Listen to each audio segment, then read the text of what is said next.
Love is our true divine nature, and our heart serves as the intersection of the spiritual and physical, connecting our soul with our body as the conduit for anchoring our divinity onto the earth plane. Embodying our divinity is the key to our ascension and to manifesting our highest destiny in this life. The teachings of the heart are alchemy. Join spiritual mentor and channel Jennifer Spohr each week on a sacred journey to lift the veil to remembering your divinity and meet other beautiful souls who are living the path of the awakened heart. Hey everyone, I'm really excited and thrilled actually to welcome as a guest to the show today Laura Staisiunas. She is the founder of Little Aspen Studios, a haven for those seeking inner guidance and new direction through a practical, laser-focused, magical way.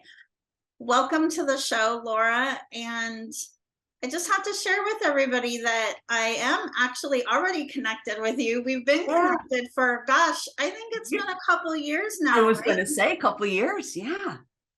Yeah. So I'm super excited to have you as one of the first guests on this new show, Path of the Awakened Heart. I'm really thrilled about what we're bringing to the world, and I'm thrilled for you to share your magic with everybody today. I'd love to kick things off with having you share with us, what is your magic? My biggest magic in my life is transformation. Let me tell you just a little bit about my background. Yeah. I am actually, I'm a registered clinical pharmacist by training. So all of my training, college, high school, I was blood and guts. Give me those blood and guts. Give me those formulas. Give me math. Give me biology. Give me those chemistries, those equations. I'm like, that is me. If you couldn't put it in a formula, Jennifer, it didn't exist. I mean, that was me. That was my MO.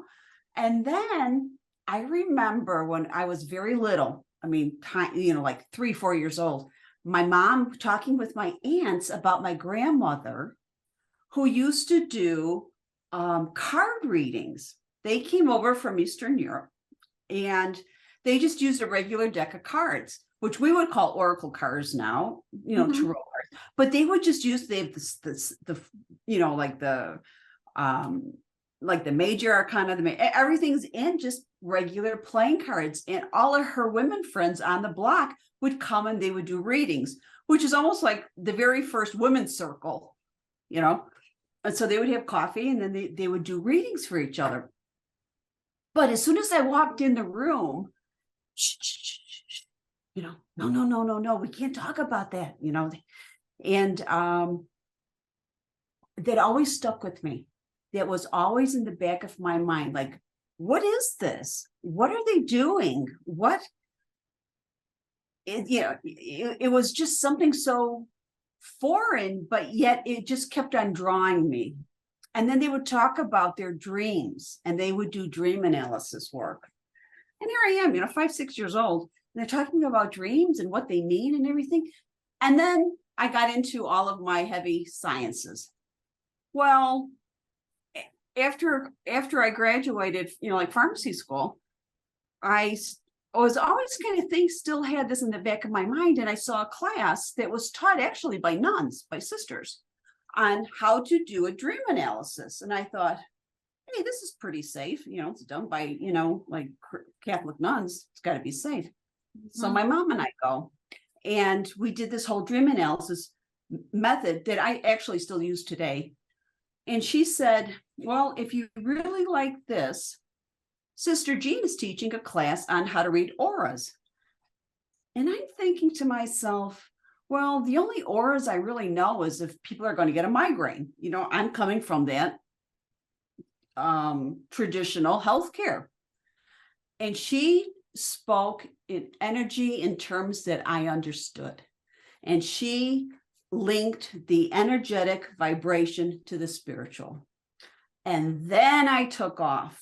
You could not stop me. I took meditation. I took handwriting analysis. I took past life regression. I took, you name it. I was like a sponge. I just couldn't get enough. And all the same time, I still kept like one foot in the traditional world, the traditional healthcare world.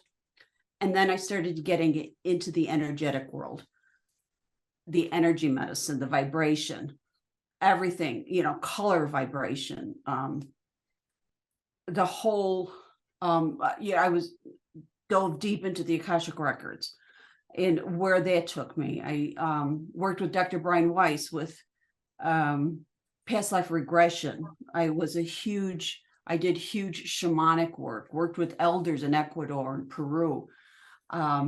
So it was like this huge transformation. And I think everybody has that. Yeah.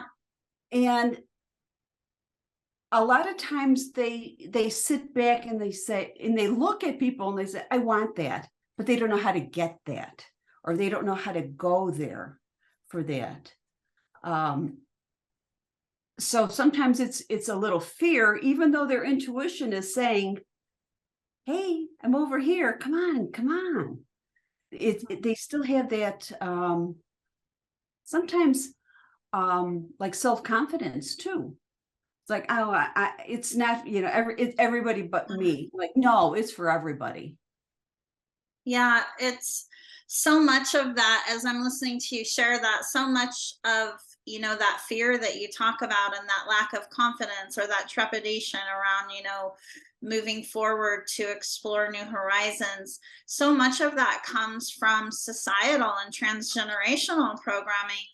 Right. This could be a whole other episode on its own, right? But to talk about how deep actually the inversion goes, because we are, so many of us are taught to fear change and taught to conform, our governments, our educational systems, all of those systems that many of us know to be kind of the way things are, promote conformity. And so naturally, I think even the most confident people, when they're faced with changes and feeling called to explore new horizons, feel a bit of fear and hesitation. I feel like that's completely normal. Again, that could be a whole other episode and conversation on its own, but I love that. And I feel like what you shared about your own journey, really so many of the listeners can relate to. And I know that I can too. I was thinking back as I was listening to you to when I was first experiencing those initial kind of awakenings, I guess you would call them, and really feeling like that sponge, right? It was like I could not get enough information. Yeah. And you're right. Just to circle back about these limiting beliefs too. And I had a lot of that with financing or, charging for spiritual offerings. Because, here, I came from a very, traditional middle class. You work for your money. And if you want more money, well, then you work overtime. This is what you're going to get paid. And, and that's what that's what I grew up with.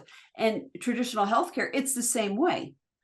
You're paid, but there's a ceiling to what it is.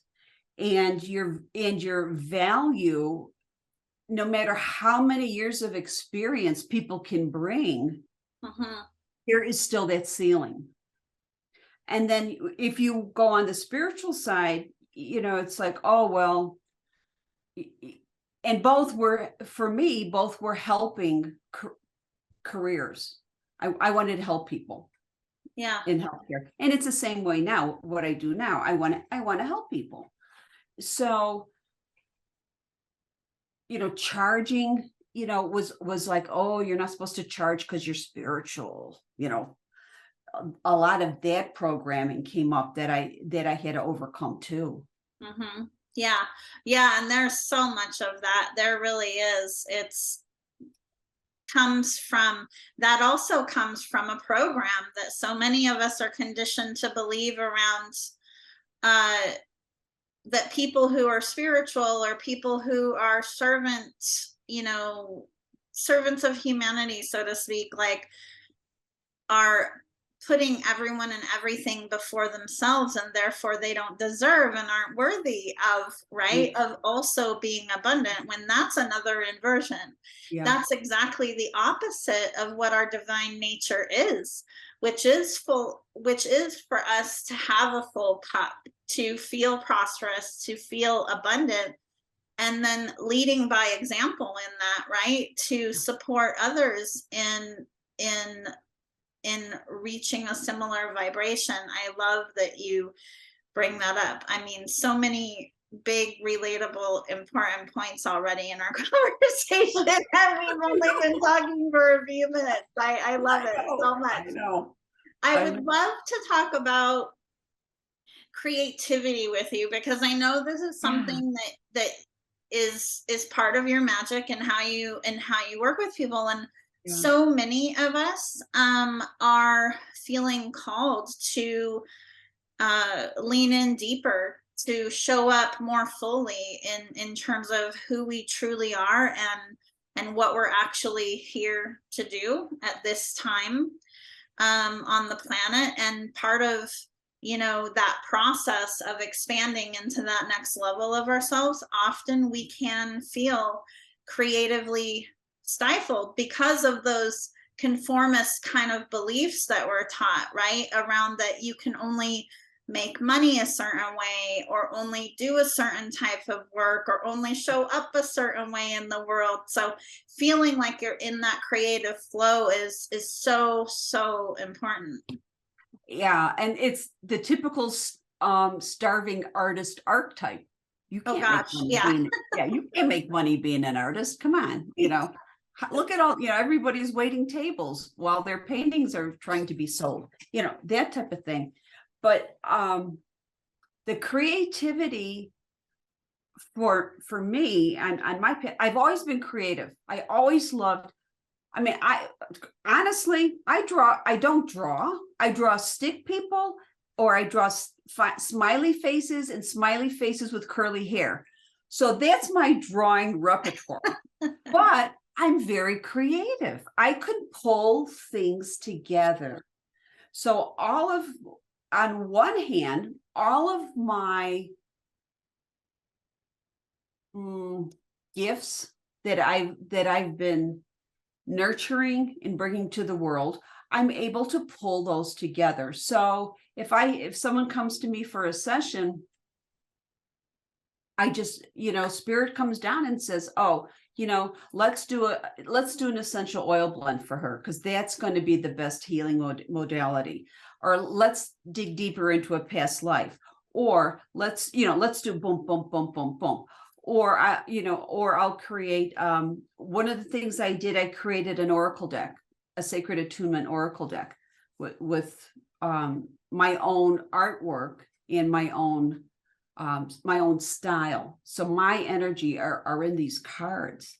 So it's that type of creativity that I can do as well. I can distill information and pull from my gifts and talents into, and I always thought I had to do one thing. That's, like everybody's, I was so jealous, like people would say, and this is years ago, oh, I'm going to be an angel card reader, or I'm going to just work with gemstones and crystals, and they had this laser focus, one thing. And me, I want to do everything. I do this. And one part was, I realized I mastered a lot of these in past lives. And so I'm bringing those into the forefront. And I have that ability to distill all of this information into one modality for this individual person. Mm-hmm. Or bring it out like through my cards. And everybody can do that. People, people, say, oh, well, I'm not creative. Well, yes, you are. What did you create for dinner tonight? Yeah.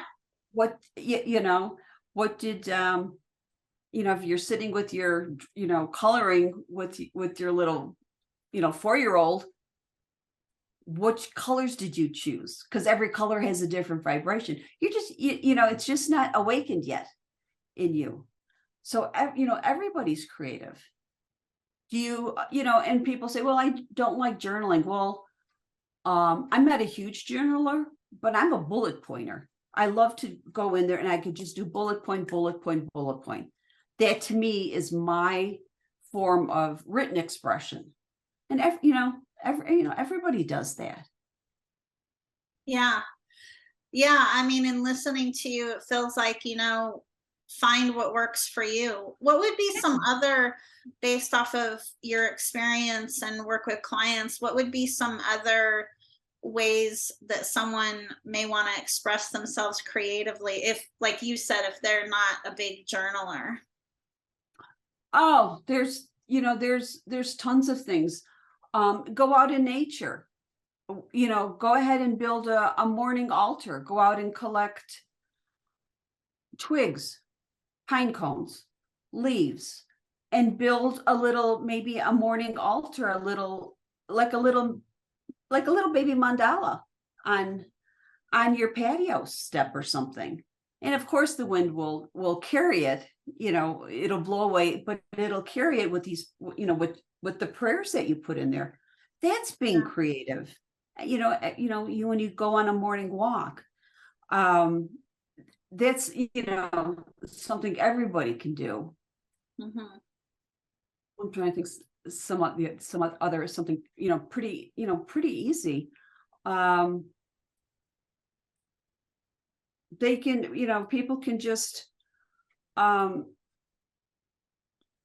very easily just sit in, when they're maybe like meditating, doodle and see what comes up. Yeah. Because a lot of times sacred geometry, you know, gee, does it look like there's a lot of triangles? Is there a lot of circles? Is there a lot of spirals? And it doesn't have to be words, but it's that feeling. It's that feeling behind all of the images. Yes, I love that you bring up the feeling. It's so important. We even when we're, even as healers, even when we're creating or manifesting, a lot of times we can tend to default to doing that, trying to do that from our mind. So I love what you said about feeling, because it's so important, right? To feel that flow in our body. Yeah. And you know, the other thing too is a lot of people don't use their voice. You know, everybody thinks it has to come through their hands, which a lot of creativity does, comes right through the palms of your hands, but it's using your voice in just maybe a tone.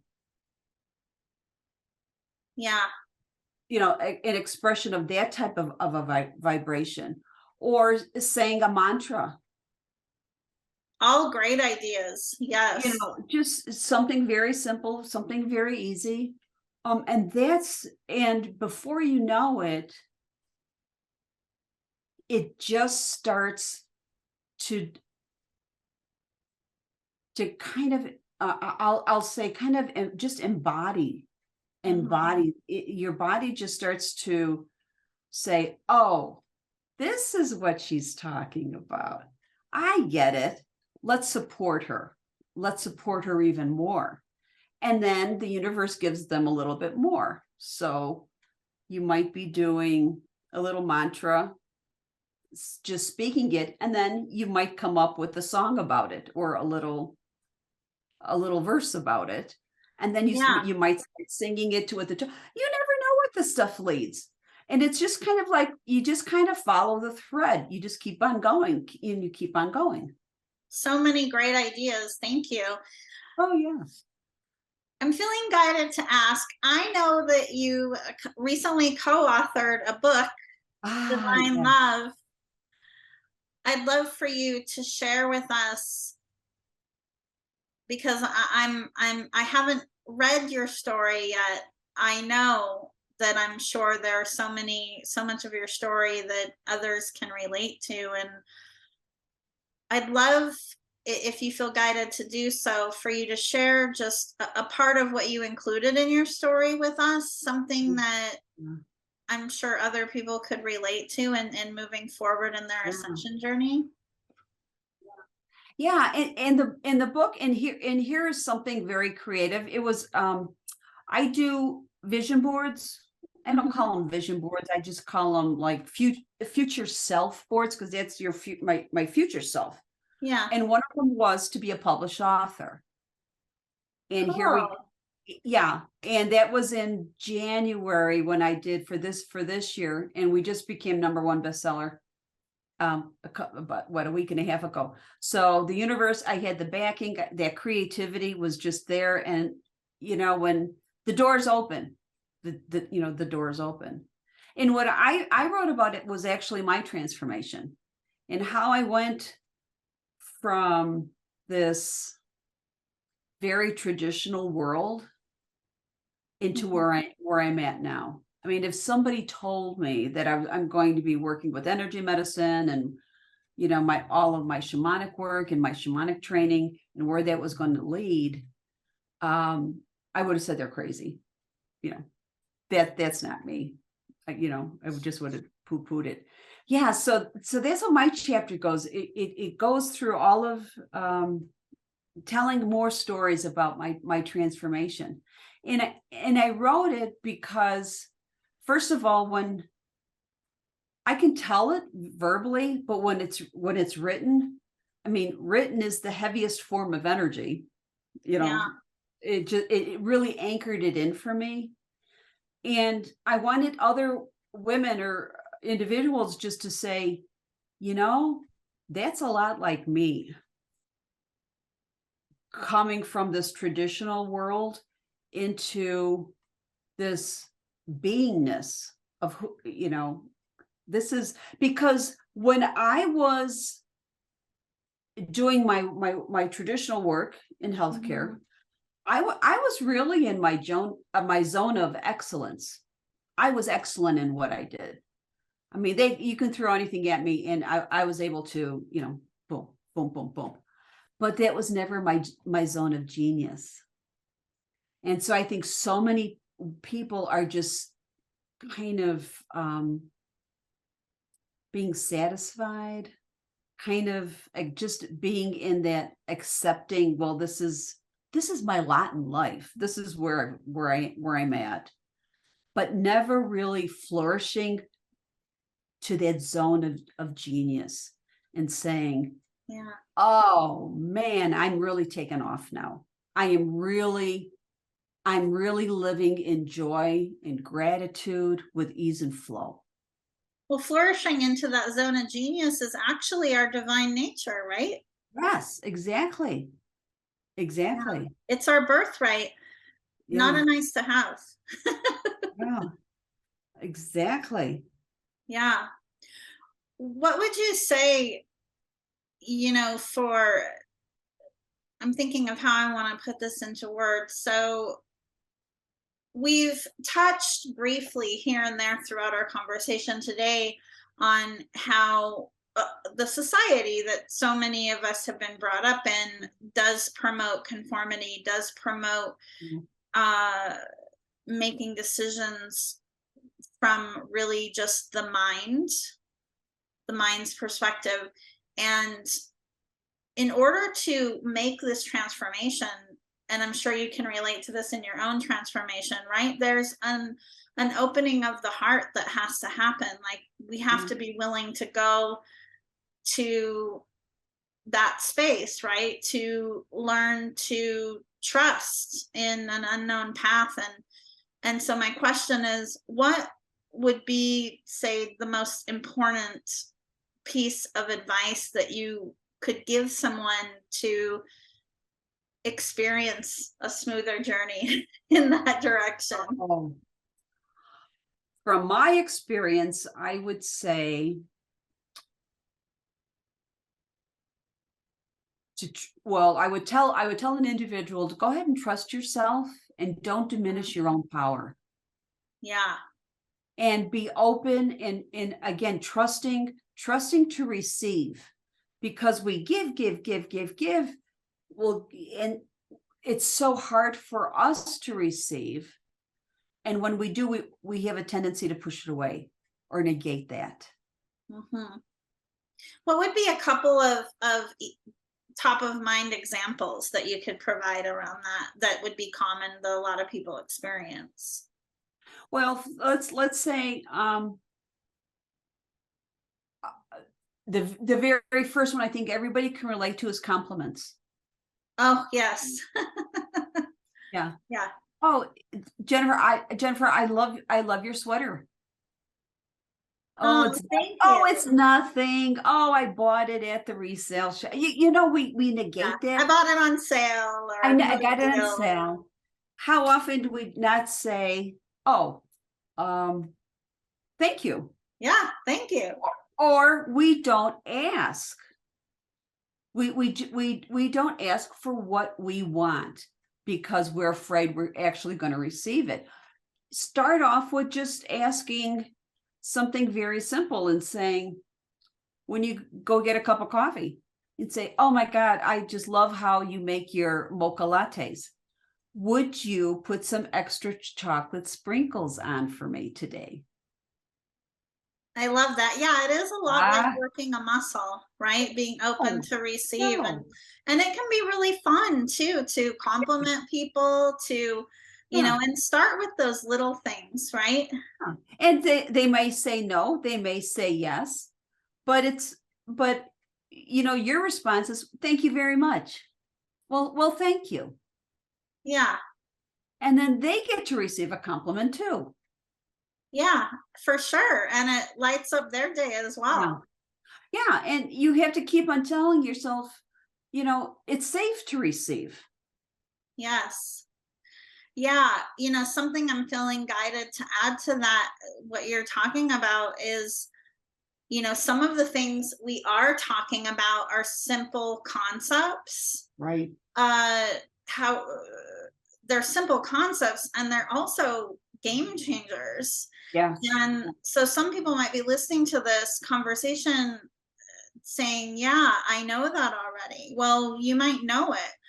How well are you actually applying it? Because we live in this age where there's so much information, and with all the, I'm, kind of speaking to the audience right now to say, with all of the books that you read, and all of the information that you take in from social media, from media outlets, from all of these places, books and courses and all the things, like, what percentage of all that do you actually embody? Do you actually apply? Right. So even though these concepts are simple, they're things that change your life in the best, most amazing way. And I would say, to people as well, look at these concepts when you were 5, 6, 7 years old. Yeah. About receiving, and how often were you told, don't take an extra dessert, or don't do this, or you have to share this. And you will see how things start to unravel and start to, you uncover a lot of hidden I don't say issues, but a lot of different programming, that you had. A lot of nuggets. Yes. A lot of that will start coming out. Yeah. Yes. Yeah. Oh my gosh. So I'm loving our conversation. In closing, is there anything else you're feeling guided to bring forward to share? I would say the best advice is be in your alignment with your soul. You're always being guided, you're always being told, you're always being nudged. And once you're in that alignment, go ahead and just take the next step. To just take, even if it's just a little baby step, take the step. The universe responds. The universe is always listening and says, oh, she's getting it. Oh, she's finally taking an action step. because action is where, it'll start to happen. You start getting that traction, even if it's little. Just take one action step. I love that advice. And that's actually the second time today that I've heard a reference to baby steps. So I'm taking that in for me too, right? Yeah. It's like there are also just signs all around us all the time, lots of ways that the universe speaks to us. And you might not know it at the time, but it's supposed to happen. Now, yes. I am not a painter. I don't paint.